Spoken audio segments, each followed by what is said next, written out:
Your backyard can look beautiful on the day it is finished, and still become the thing you regret most lately. The feature that looked effortless in photos can turn into a maintenance bill, a pest problem, a safety issue, or a project that costs more to remove than it did to install. 10 garden features homeowners often regret later. Starting with number 10. Number 10.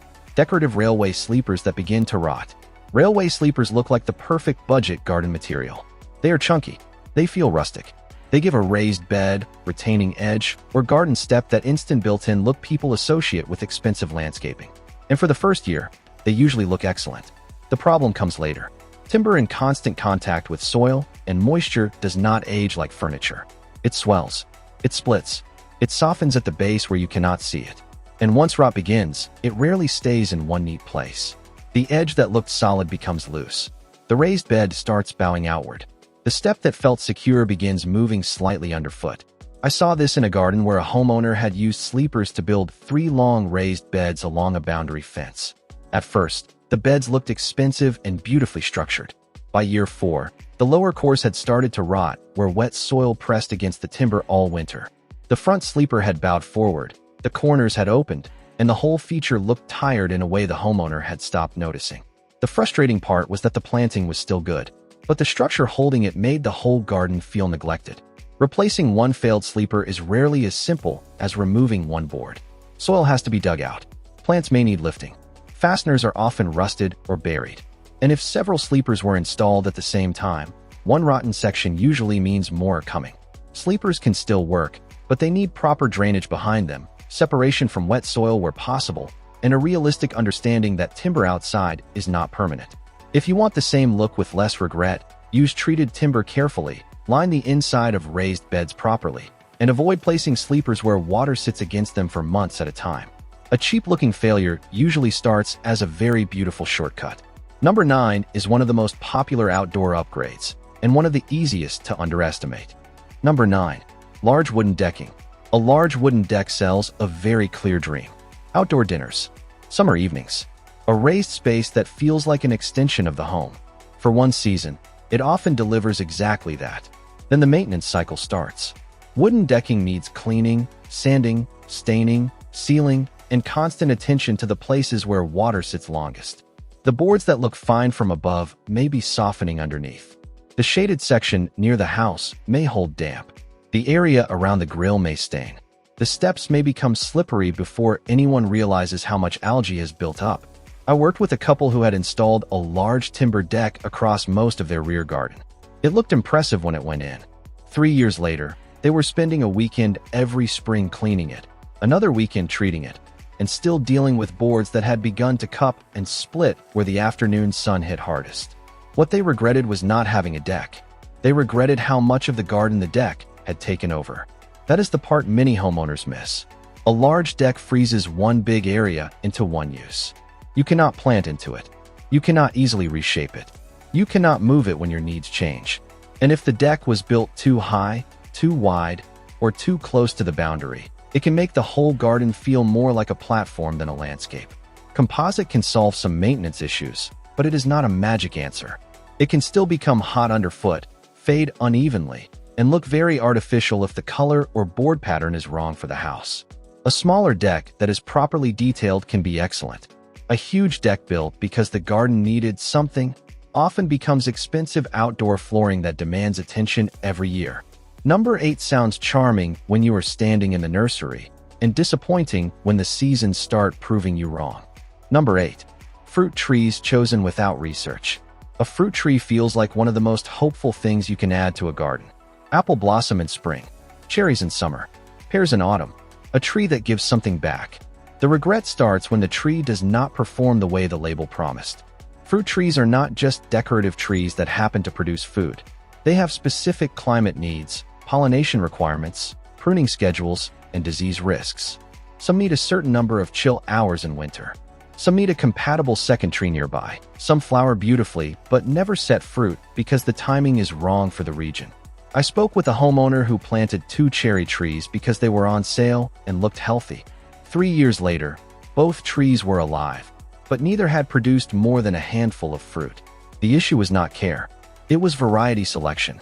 They were not well matched to the local conditions, and the pollination window was poor.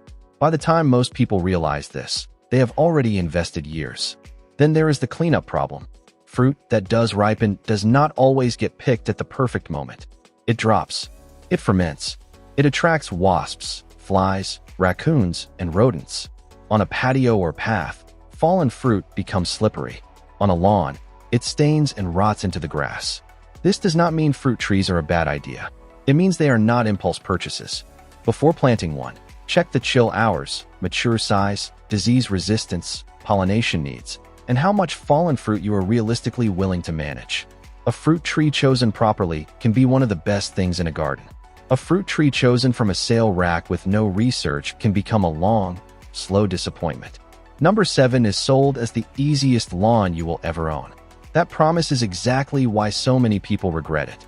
Number 7. Artificial turf. Artificial turf sells the dream of a perfect lawn without the work.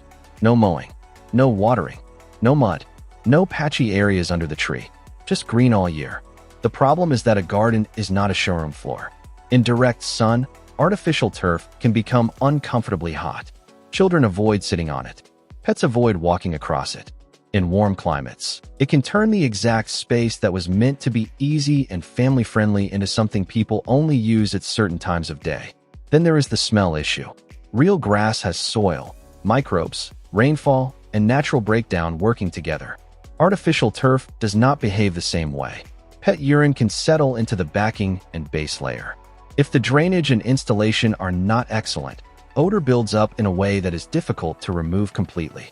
I visited a garden where the owner had installed artificial turf for 2 dogs. It looked tidy from the kitchen window, and that was the point. But in summer, the smell became noticeable near the seating area, and the owner had to rinse and treat the surface constantly. The maintenance had not disappeared. It had simply changed form. Artificial turf also removes the living function of a lawn. It gives nothing to insects, birds, or soil life. Over time, the surface wears, the edges lift, and replacement becomes another cost entirely. For a small shaded courtyard or a specific low-use area, it may still make sense.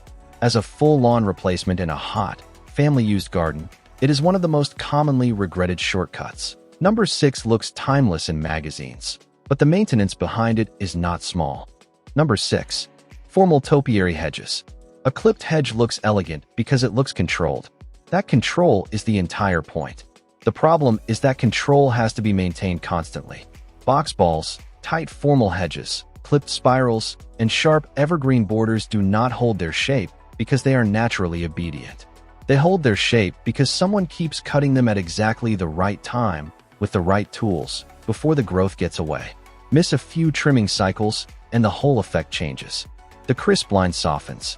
The hedge becomes bulky. The top grows unevenly. The formal look that once made the garden feel expensive begins to look tired and high maintenance. And then there is disease. Box blight and box tree caterpillar have made traditional box hedging much riskier in many regions. A hedge that took years to establish can decline quickly, leaving brown patches, bare stems, or entire sections that need removal. Replacing a mature formal hedge is expensive not because the plants are rare, but because the structure they created took time to build. I worked with a homeowner who loved the formal look and planted a low box border around every bed in the front garden. For 2 years, it looked beautiful. By the 4th year, the trimming had become a chore, one section had begun failing, and the front garden looked worse because the hedge had created a standard it could no longer maintain. Formal hedging is not wrong, but it is not low maintenance, and it is not forgiving. If you want structure without regret, choose hardier alternatives. Keep the clipped areas limited and understand before planting that the shape is not the feature. The maintenance is the feature. Number 5 is chosen for privacy and becomes a boundary problem instead. Number 5. Bamboo privacy screens. Bamboo is tempting because it solves a problem quickly. You want privacy. Bamboo grows fast. It looks green, modern, and dense. Within a short time, it can screen a fence line better than almost anything else. That speed is exactly the risk. Running bamboo spreads underground through rhizomes. You may plant it in one neat line, but the plant does not care about the line. It moves sideways, under paving, under fences, into neighboring gardens, and into places where removing it becomes far more difficult than planting it ever was. I know of a homeowner who planted bamboo along the rear boundary for privacy from a neighboring extension. The first 2 years were perfect. By year 4, shoots were coming up on the other side of the fence and between paving slabs near the patio. What began as a privacy solution became an ongoing removal project and a very uncomfortable conversation with the neighbor. The real regret is not just the plant. It is the loss of control. Once bamboo is established in the wrong place, removal can require digging out the rhizome network, lifting paving, and monitoring new shoots for years. Cutting the canes down is not enough. The underground system remains active. If you love bamboo, choose clumping varieties, install proper root barriers, and avoid planting it casually along shared boundaries. For many gardens, layered evergreen shrubs, pleached trees, or a planted trellis will create privacy with much less long-term risk. Fast privacy is useful. Fast privacy that keeps moving after you stop wanting it is something else entirely. Number 4 is one of the most expensive lifestyle features in the garden and often one of the least used. Number 4. Elaborate outdoor kitchens. An outdoor kitchen looks incredible in a finished project photo. Built-in grill, stone counters, pizza oven, sink, fridge, lighting, seating. The whole thing suggests a life where everyone is outside, eating together, and using the garden like a second home. For the right household, that can be true. But many homeowners discover that the dream is used far less often than expected. Weather limits it. Cleaning limits it. Winterization limits it. And every built-in appliance outside has to survive conditions indoor appliances never face. Moisture, heat swings, insects, rodents, freezing temperatures, and constant exposure. Outdoor fridges fail. Pizza ovens crack if moisture gets into the material and freezes. Gas lines and fittings need attention. Plumbing has to be winterized. Counters stain. Covers get forgotten. And the more elaborate the setup, the more systems there are to maintain. I visited a property with a beautiful outdoor kitchen that had cost more than some full indoor kitchen renovations. The owner loved it for the first summer. By the 3rd year, the fridge had stopped working, the grill needed parts, and the sink had been disconnected after a winter freeze. The structure was still there, but the lifestyle it promised had faded. Resale is not guaranteed either. Some buyers love outdoor kitchens. Others see someone else's taste, someone else's maintenance, and a built-in feature they may never use. The more personal and elaborate the installation, the smaller the group of buyers who will value it the way the homeowner did. A simple, modular cooking area often makes more sense. A good freestanding grill, a movable prep table, weather-rated storage, and a clear seating zone can deliver universal function without locking the garden into one expensive permanent feature. Number 3 starts as relaxation. Then the weekly routine begins. Number 3. Hot tubs. A hot tub is easy to want. The first few weeks are wonderful. Steam in the evening. Warm water after a long day. The feeling that the garden now has something special. Then ownership becomes routine. Water testing. Chemical balancing. Filter cleaning. Draining. Refilling. Cover maintenance. Electricity. Occasional repairs. The work is not overwhelming at first, but it is constant. And constant maintenance is where many garden regrets begin. There is also the weight and placement issue. A filled hot tub is extremely heavy. It cannot simply be placed on any deck or patio without knowing the structure can support it. If the base is wrong, the tub can settle unevenly, damage the surface below, or create structural stress where nobody expected it. I spoke with a homeowner who had installed a hot tub during a period when the whole family wanted one. For the first year, it was used constantly. By year 3, the children had lost interest, the adults used it occasionally, and the monthly running costs still arrived whether anyone stepped into it or not. That is the part people underestimate. A hot tub does not become cheaper when you use it less. It still needs power. It still needs water care. It still occupies space. And when the time comes to remove it, disposal is another project. If you know you will use it weekly for years, it may be worth it. But if the idea is more exciting than the routine, a hot tub can become a very expensive object you feel guilty for ignoring. Number 2 looks peaceful from a distance and becomes a living system that needs you constantly. Number 2. Koi ponds. A koi pond can be beautiful.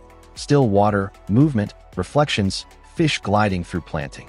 It creates atmosphere in a way few garden features can match. But a koi pond is not a decorative pond with fish added at the end. It is a living system. That means pumps, filters, oxygen, water quality, algae control, predator protection, winter management, summer heat, and emergency planning for power cuts. The more valuable the fish, the higher the emotional and financial pressure becomes. I know a homeowner who built a koi pond because he wanted the garden to feel calm.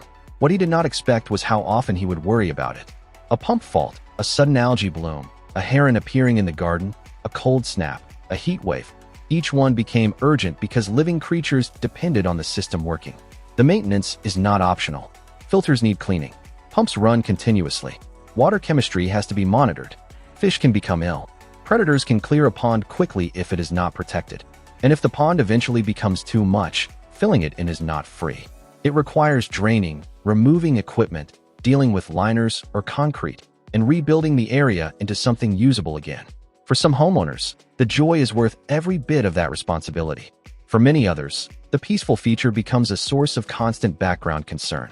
A small self-contained water feature can give sound and movement without turning the garden into an aquatic management project. That is often the better choice for people who want atmosphere without responsibility. Number 1 is the biggest dream feature on this list, and the biggest regret when the reality does not match the fantasy. Number 1. Swimming pools. A swimming pool is the ultimate backyard dream. It is also the garden feature with the largest gap between fantasy and ownership. The fantasy is easy to picture: clear blue water, family afternoons, friends visiting, summer feeling like a holiday at home.